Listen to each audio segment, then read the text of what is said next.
একদিন শিয়াল নদীর পাড়ে হাঁটছিল। হঠাৎ সে দেখল ওপারে অনেক পাকা ফল পড়ে আছে। নদী পার হওয়ার উপায় নেই। ঠিক তখনই এক কুমির উঠে এসে বলল, শিয়াল ভাই, কোথায় যাবে? শিয়াল বলল, ওপারে বন্ধু আছে, তাকে দেখতে যাচ্ছি। কুমির বলল, আমার পিঠে উঠে যাও, নিয়ে যাব। মাঝপথে কুমির বলল, আমার রাজা তোমার হৃদয় চায়, তাই তোমাকে মারব। শিয়াল বুঝে গেল বিপদে পড়েছে।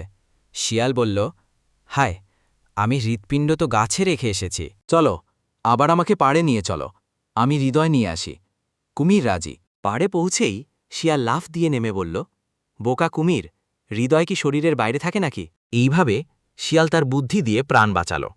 শিক্ষা: বিপদে পড়লে বুদ্ধি কাজে লাগাও। এরকম নিত্য নতুন গল্প শুনতে এখনই সাবস্ক্রাইব করে রাখুন ইরফান টেকনিক চ্যানেল। পরবর্তীতে আরও এরকম মজার মজার গল্প নিয়ে হাজির হব। সবাই ভালো থাকবেন।